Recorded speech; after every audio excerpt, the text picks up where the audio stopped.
Cuando observamos en nuestras manos un billete de 200 pesos y vemos la imagen de una mujer, sabemos que es Sor Juana. Pero ¿qué más conocemos de su vida, de su trayectoria? ¿Por qué ganó fama y gloria? ¿Por qué su efigie se retrata en los billetes de 200 pesos? Es por esto que Radio Centro te recibe como siempre cada día con la intención de hacer una aportación a tu vida, con el conocimiento fecundo de la historia de México, de los grandes hombres y de las grandes mujeres, que por sus hechos hoy se nos antojan personajes de leyenda. Escucha hoy nuevamente la vida de esta mujer, Sor Juana Inés de la Cruz. Y de antemano, gracias por tu preferencia.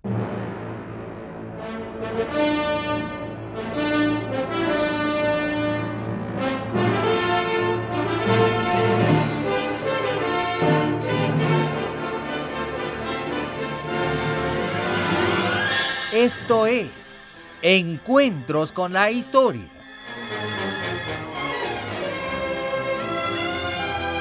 El día de hoy presentamos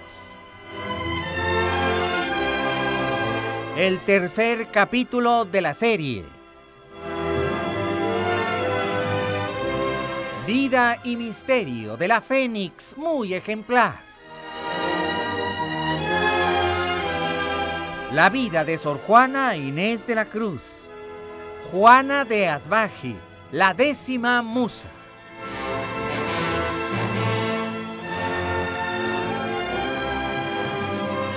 Esta es una producción general y especial de José Ramón Vega.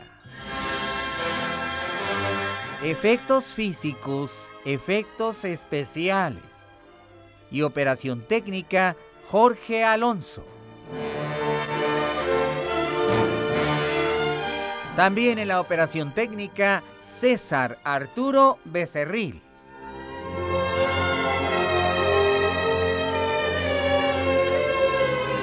Apoyos en la investigación y responsable de la musicalización Felipe Saldívar.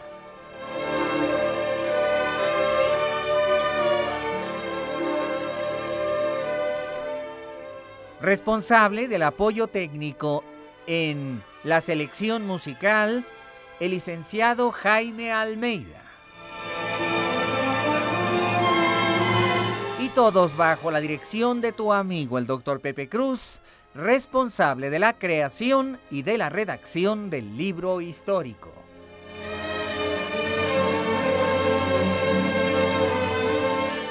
Esta es una presentación especial de Radio Centro 1030, miembro de Grupo Radio Centro.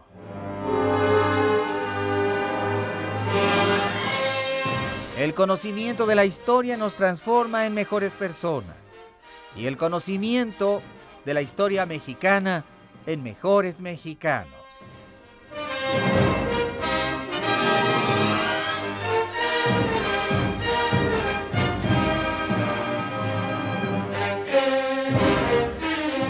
Juana Inés había llegado a la Ciudad de México y había sido invitada a la corte con los señores virreyes de Mancera.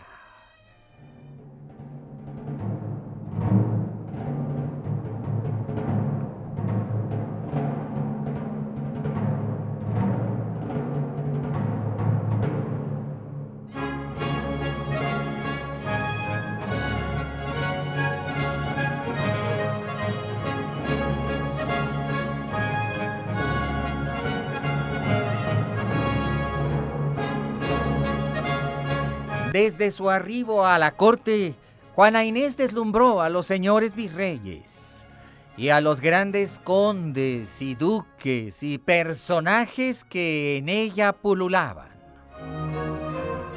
El palacio virreinal abrió sus puertas a aquella mujer que apenas iba a cumplir los 15 años de edad.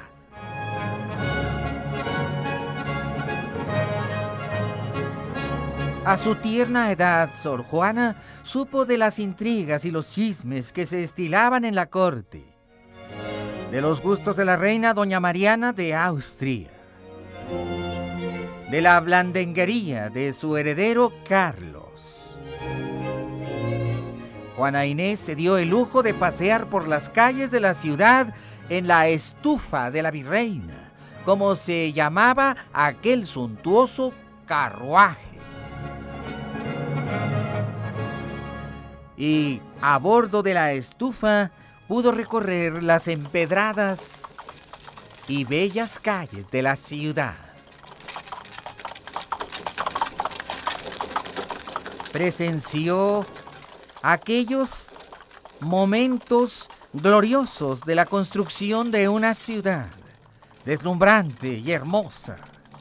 Pudo ver las grandes iglesias conventuales, pudo observar la edificación de catedral y también de las plazas y las avenidas y las suntuosas casonas y los palacios, donde la nobleza estilaba justamente albergarse en medio del lujo y el boato. Todas las puertas se le abrieron como por arte de magia. Gozó de los paseos campestres de Tacubaya y de San Cosme. Se divirtió en las representaciones teatrales. Asistió a las insensatas ceremonias de la catedral y las grandes iglesias conventuales, teniendo tratamiento y lugar privilegiado.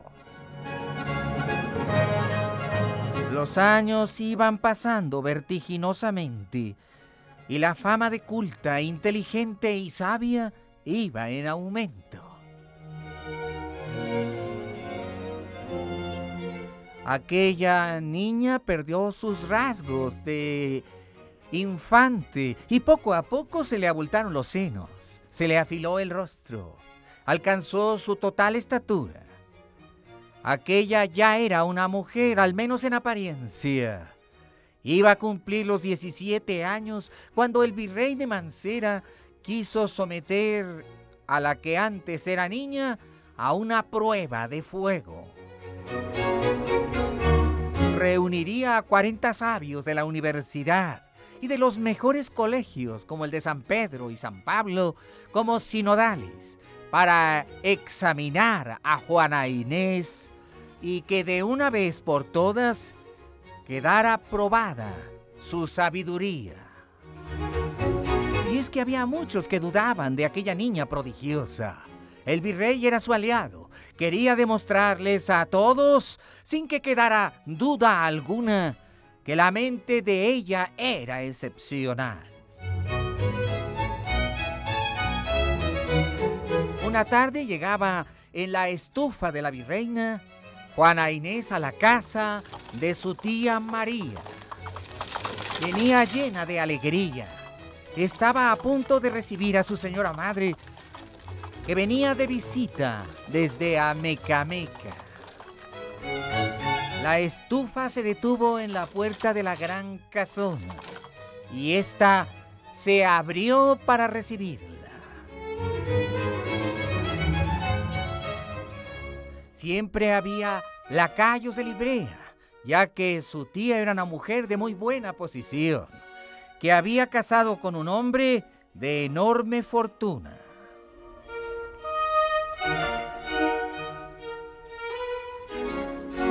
Al entrar al patio lleno de arcadas, hechas con cantera y piedra de Chiluca, pudo ver a su tía recostada y junto a él a su señor tío.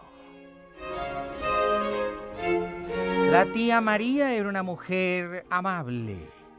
Doña María, por supuesto, había visto crecer a Juana desde niña y era muy amiga de su madre, que era, por supuesto, su hermana.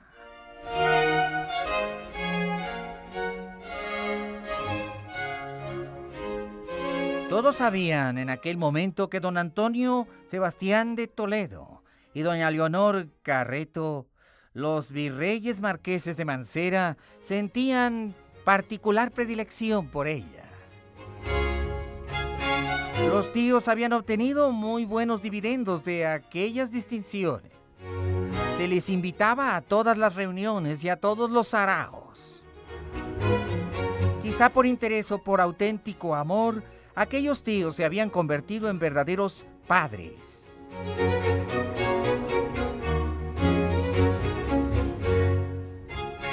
La tía María siempre había visto a su sobrina con orgullo. Se sentía verdaderamente halagada cuando se hablaba de sus dotes, de su sabiduría y de su infinito conocimiento de las cosas del mundo. De la cultura y del arte, lo sabía todo, se decía. Juana Inés se sentó cómodamente en un butacón junto a sus tíos. Había una gran mesa servida de viandas. Apenas se estaban levantando de la comida. El tío fumaba y la tía, con un abanico, se daba aire, ya que era una tarde calurosa. Más de un centenar de pajarillos trinaban, atrapados en jaulas que pendían de las arcadas en medio de grandes helechos. Al centro del patio de cantera había una fuente que cantarinamente daba colorido a la imagen tan bella de aquel patio. La vida colonial en la Ciudad de México era exquisita. Para los que tenían dinero, eran ricos y poderosos. Y en medio de los criados de librea y de los esclavos, aquella familia realmente representaba la opulencia del virreinato español de Nueva España. La vida de Juana Inés, por lo tanto, era cómoda y era confortable. Su corazón saltaba de alegría. Estaba a punto de arribar su madre. Tenía más de un año de no verla. Estaba loca de alegría. Había descubierto en lo más profundo de su corazón la pena que sentía por la distancia. Nunca volvería a Mecameca ni a San Miguel Nepantla. Su vida estaba ahí, su mundo estaba ahí. Pero aquellos a los que amaba como su madre, evidentemente nunca podría olvidarlos. Y aquella tarde sería especial, ya que tendría la alegría de ver a Isabel, aquella mujer que le había criado y orientado en la vida, a la que además de amar, admiraba sensible, profundamente. Vamos a mensajes.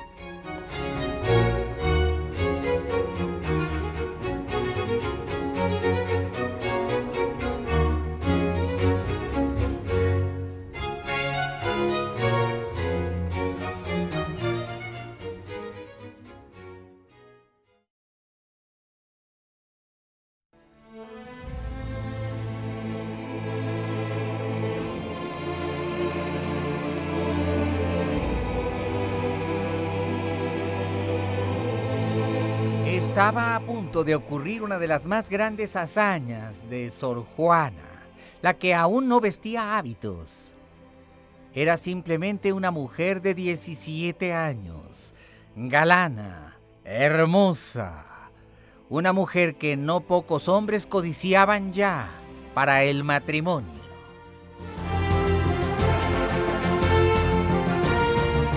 En medio del canto de los pájaros y el rumor de la fuente, el tío, el famoso tío, se atrevió a preguntarle a su sobrina. Y es que el tío era un poco tímido. Pero finalmente don Juan de Mata le dijo: ¿estás preocupada, Juanita?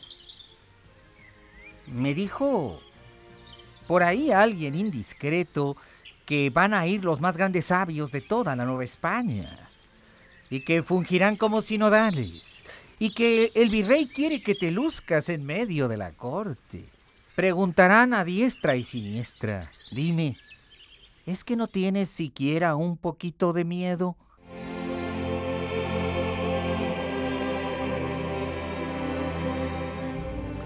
No, tío, no. ¿Por qué habría de tener miedo? Me llama la atención, hija, que estés tan segura de ti misma. Me llama la atención que ni siquiera estés leyendo o estudiando. No, tío, el conocimiento viene de dentro. Es expandir la mente. Es abrir nuestro corazón. Es Dios quien nos inspira. No sé, no me esfuerzo mucho. Yo simplemente me concentro y es como si una voz por dentro me diera las respuestas. Y por eso no debo tener ningún miedo. Y además, tío, quiero demostrarles a todos esos hombres el valor de una mujer. Quiero demostrarles que nosotras también tenemos una mente capaz de aprender cualquier cosa. La mujer, tío, no tiene por qué ser menos que un hombre. Es incorrecto que no se deje a la mujer entrar a la universidad. Es incorrecto que se le margine de la vida, que solamente se le dé una torpe educación elemental. Yo aspiraría, tío, a que vinieran nuevos tiempos y grandes cambios. Por eso voy a ir al palacio del virrey a demostrar que una mujer puede tener el mismo conocimiento que un hombre, porque es Dios quien nos inspira.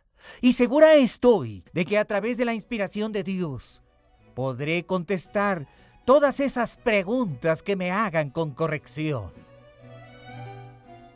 A la distancia, doña María Ramírez veía a su sobrina y no se le ocurrió más que aplaudir. ¡Bravo, bravo! ¡Bravo, hija! Así se habla, hija.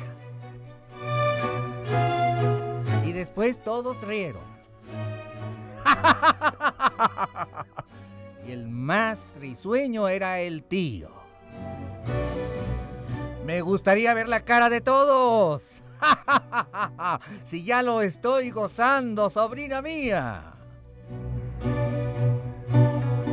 A pocos minutos se escuchó tocar el aldabón.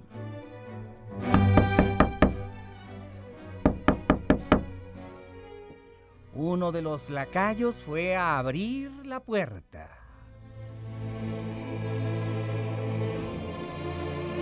Y ésta se abrió. Por ella entró el capitán don Diego Ruiz de Lozano. Venía también Dieguito, Antonia e Inés, los medios hermanos de Juana Inés. Y tras de ellos, su madre, doña Isabel.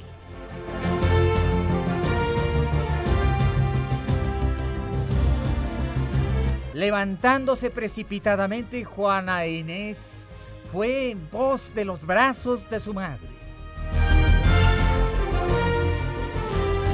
Mamá, mamacita, ¿qué falta me has hecho?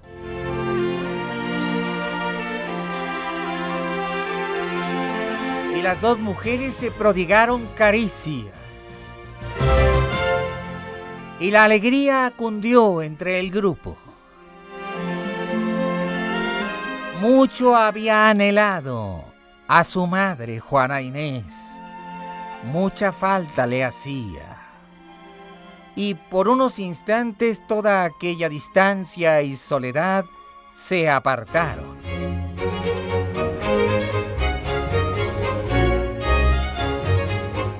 Isabel estaba en el fondo de su corazón sumamente preocupada.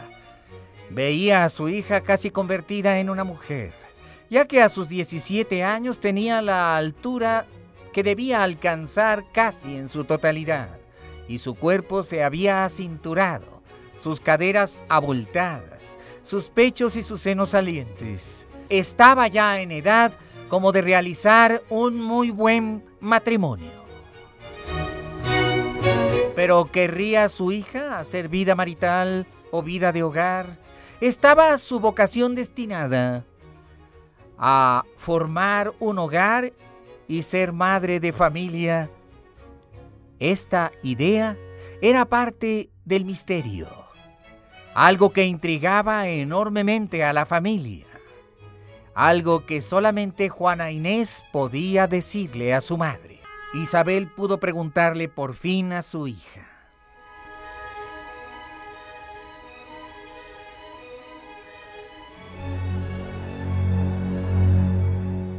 Es muy triste, hija mía, pero la distancia tan enorme nos ha apartado. Y nos ha apartado tanto que ya no conozco tus pensamientos. Pero cuando miro tu cuerpo me doy cuenta que ya eres toda una mujer. Tus tíos me han advertido que ya hay muchos galanes, que la corte está llena de jóvenes que quieren conocerte y tratarte, quizá con formalidad, más allá de la amistad. Dime, hija mía, ¿no es ya el momento en que debas pensar en un buen matrimonio? ¿No es ya el momento en que tal vez alguno de esos jóvenes galantes se haya acercado a tu corazón y haya despertado en él una pasión?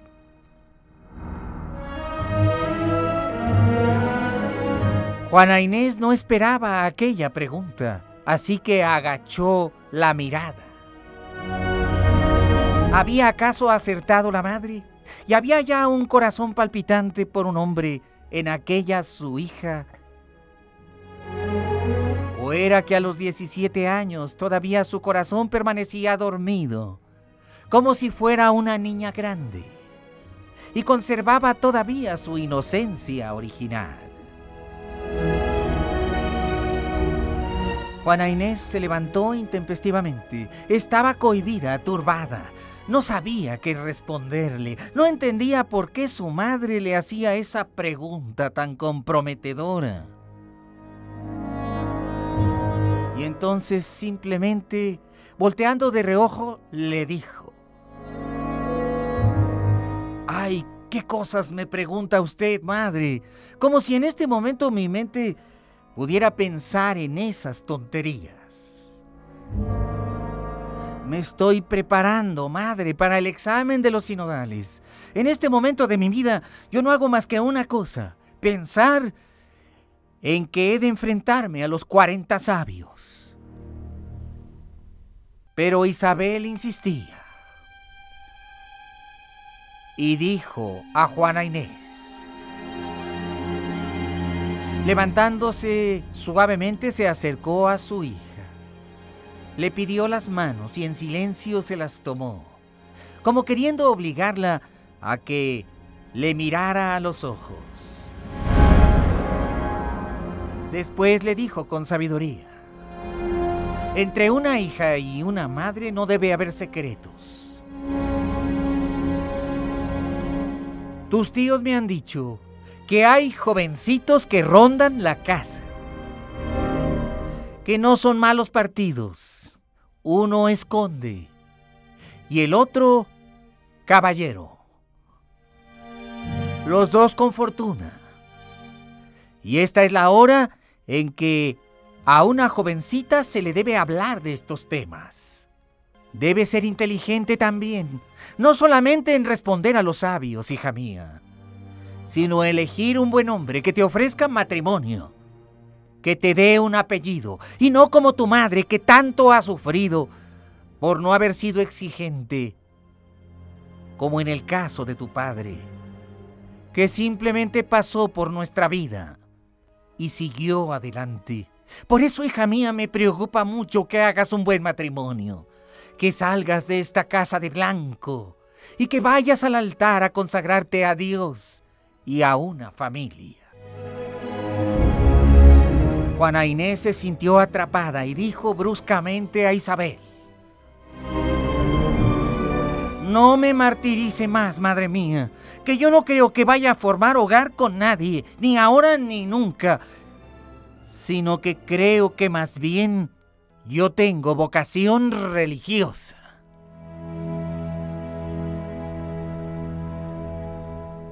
Y entonces alguien tocó a la puerta.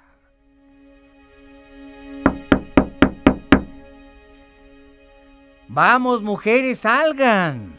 ¡Salgan! que ya se va a servir el pisco labis.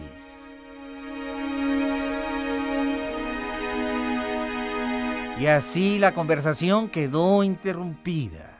Aunque Isabel no había quedado conforme. Había visto mucha vaguedad en su hija, y ella creía que Juana Inés no tenía vocación religiosa, sino que más bien le encantaba brillar en sociedad y estar en la corte y sentarse al lado de la virreina. No era verdad. Su hija no podía tener vocación religiosa, si acaso eso sí, vocación de artista, de intelectual y mujer culta. Y entonces la preocupación que había en su corazón se hizo más grande en lugar de menguar. ¡Vamos, mujeres, vamos! Tuvieron que abrir la puerta.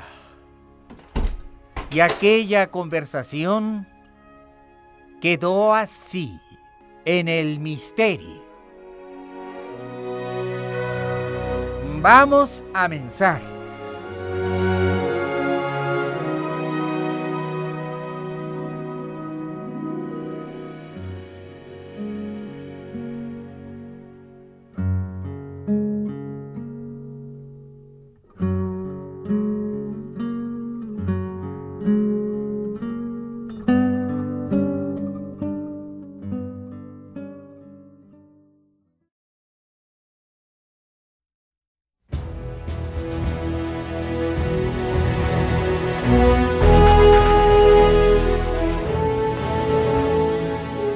Había llegado el día señalado. Y la gran estufa, aquel carruaje suntuoso de la virreina, llegó por Juana Inés a las puertas mismas de su casa. Había de conducirla al palacio virreinal. Ese día se había vestido como una mujer radiante, con encajes y moarés. Su discreta elegancia la hacía verse más hermosa. Las puertas del palacio virreinal se abrieron para que entrara el carruaje. Tras de él, en el pescante, venían siempre de pie dos lacayos, con sus pelucas emplumadas, cubiertas de talco.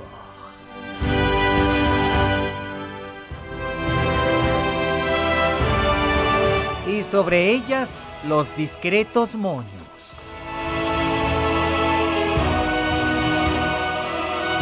Y así la estufa se detuvo justo al inicio de la escalinata en el patio central. Juana Inés era ya una figura de leyenda. Los sabios ya estaban llegados.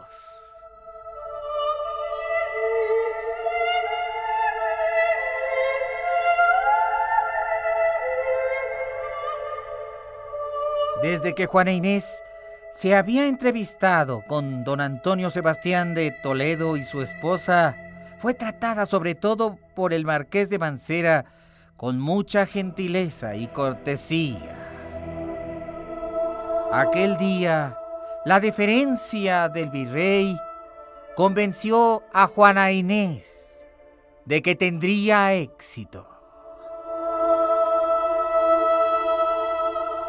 El trato tan especial que tuvo Inés de este hombre tan apuesto, hábil, astuto y poderoso influyó mucho en sus sentimientos, fundamentados en una edad adolescente e inexperta.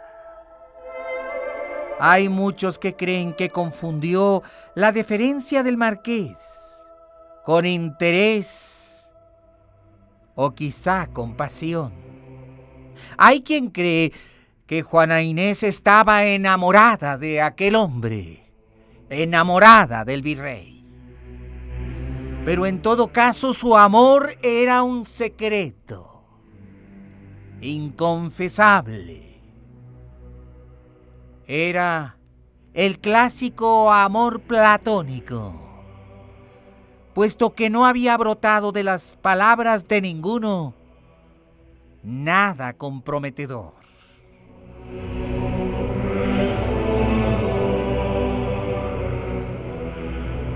A sus 17 años, la fiebre hormonal de Juana Inés se había apoderado de su voluntad. Quizá había un peligro inminente que nadie podía advertir. En secreto y no en otra forma se había enamorado y entregado sentimentalmente a este hombre casado, sin importarle qué decepción podría sufrir en adelante. Juana Inés solamente tenía ojos para Antonio Sebastián de Toledo, el virrey de la Nueva España. El misterio seguirá siendo el tono característico en la vida de Juana Inés. Pero estaba ahí para algo muy concreto: enfrentar a los 40 destacados sabios de la Nueva España. El magno acontecimiento tan esperado de ese día estaba anunciado para las 4 de la tarde en el Palacio Virreinal. Y ahí estaban ya todos, puntualmente. Los 40 doctos personajes empezaron a llegar desde 15 minutos antes. Hicieron su arribo también personas muy distinguidas de la corte. Ahí estaba también don Juan de Mata, su tío, con su esposa, la tía María, y más de 300 ilustres invitados. El acontecimiento del examen se llevaría a cabo en la Real Sala y en los estrados de lo civil, lugar donde estaban los asientos de los abogados y la mesa de audiencia, todos cubiertos en terciopelo carmesí, y frente a estos un lienzo grande de Nuestra Señora de la Concepción, y a un lado del retablo un reloj pequeño de cuartos de hora anunciados. Las ventanas de la sala daban a la plazuela de la universidad. Los llamados tertulios, es decir, los sabios que debían examinar a la joven, se sentaron en las sillas que circundaban la mesa de juntas de la Real Sala. A la derecha de Juana Inés se sentó el Marqués de Mancera, virrey de la Nueva España, y los tíos de la joven, así como muchos ilustres invitados. Se hizo un gran silencio, hasta que Sebastián de Toledo dio la indicación de que el examen podía comenzar. Se percibía un solemne ambiente inusitado y fuera de serie. En el banquillo de los acusados estaría la joven Juana Inés. Ahí estaba ella. Se imaginaba a sí misma dictando cátedra en la universidad. Era como si el virrey quisiera demostrarles a todos que las leyes de Nueva España eran injustas y que la universidad debía abrir sus puertas a talentos femeninos como el que tenían frente a ellos.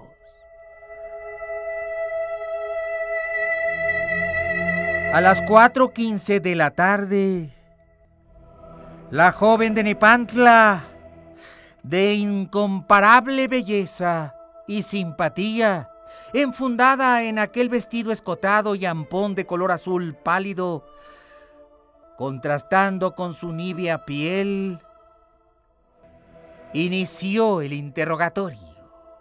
Se le veía dispuesta y vivaracha.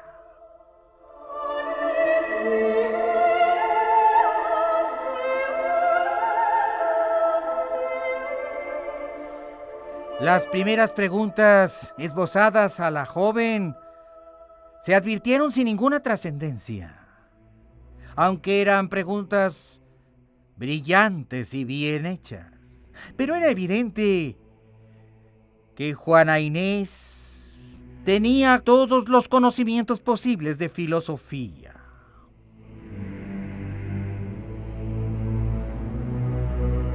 Pero a medida que las preguntas se fueron haciendo más difíciles y complicadas, cuando se empezó a hablar de astronomía, la joven de Nepantla contestó con mucho aplomo. Respuestas claras y precisas. Y la prueba continuó subiendo de tono. Y así estuvieron horas y horas, embrollados en pesquisas cada vez más complicadas. El pasmo en los escrutadores era notorio. No había nada que pudieran preguntarle a aquella joven que ella no supiera. El escepticismo se borró de los rostros y ahora los sabios empezaron a admirarla. Pero lo más vergonzoso es que muchas veces ella contestaba de más, como queriendo decir que la pregunta estaba mal planteada, quizá porque ellos no tenían el conocimiento suficiente. Aquello llegó a ser penoso.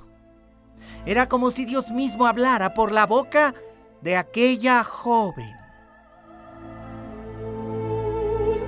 A las 7 de la noche el interrogatorio estaba terminado. La dama de honor de la virreina lucía triunfante. María y Juan de Mata estaban orgullosos. Todos estaban muy emocionados. El mito había comenzado. Ahora la joven era sabia entre los sabios.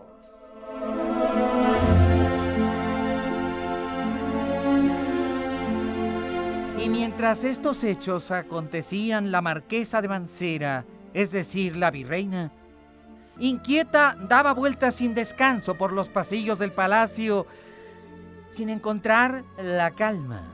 Y en las afueras del palacio virreinal, los jóvenes universitarios esperaban ver salir victoriosos de la contienda a sus eximios y admirados catedráticos. Pero al finalizar la prueba, don Antonio Sebastián de Toledo se mostraba felizmente sorprendido. Diría yo, muy orgulloso. Había sido un espectáculo científico, cultural y artístico.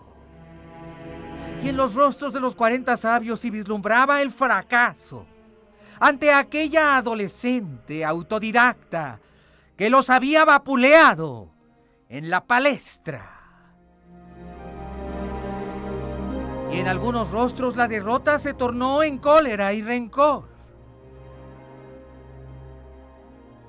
A las 8:30 de la noche, el postdebate concluyó. Y los aplausos de los asistentes atronaron en la sala. ¡Bravo! ¡Bravo! ¡Bravo! Se escuchaba.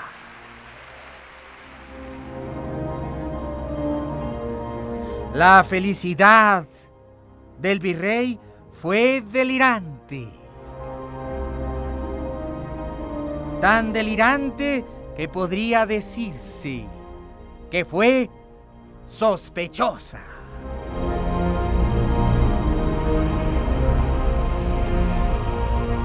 Algunos de los sabios se despidieron del virrey y de la joven. Iban avergonzados. Pero otros, en cambio, se mostraron interesados en ella. Le abrazaban, le bendecían, le admiraban sinceramente.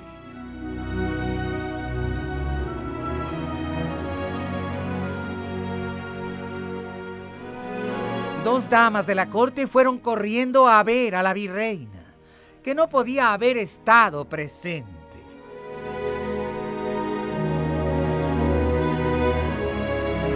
Y después le dijeron que su dama, su niña, había vencido a los sabios.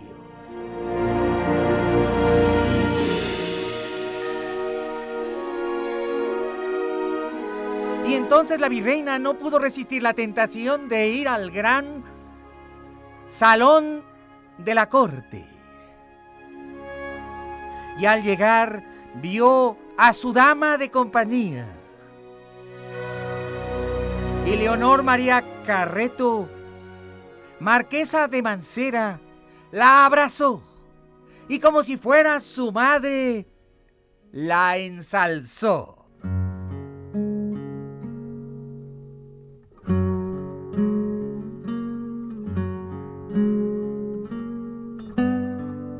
Y enfrente del palacio, cuando la noticia trascendió y aquel enorme cúmulo de estudiantes se enteraron del resultado, entonces vinieron los aplausos desde afuera y se hicieron repicar las campanas de catedral. Y la campana tañía anunciando al viento el triunfo de la joven. Juana Inés de Asbaje había demostrado lo que quería: el valor de la mente femenina, el respeto que el sexo masculino debía dar a la mujer. Era como si los nuevos tiempos tomaran la voz, el orgullo y el porte de aquella niña. Y los aplausos continuaron también en el Real Palacio. Aquel suceso sería imborrable y estremecería a toda la Nueva España.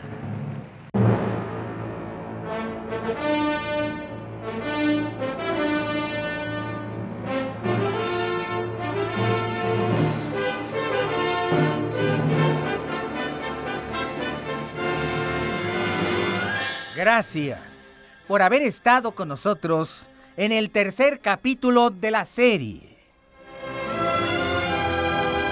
Vida y misterio de la Fénix muy ejemplar. La vida de Juana de Asbaje, Sor Juana Inés de la Cruz, la 10ª musa. El conocimiento de la historia nos transforma en mejores personas. Y el conocimiento de la historia mexicana, sin duda, en mejores mexicanos. A nombre de todos quienes participamos en este programa, tu amigo el Dr. Pepe Cruz te dice muchas gracias por tu preferencia. Y te recuerdo que los 365 días del año en Radio Centro 1030 son días de encuentros con la historia. Nuevamente, a nombre de todos, muchas gracias por tu preferencia y recuerda, tenemos una cita mañana.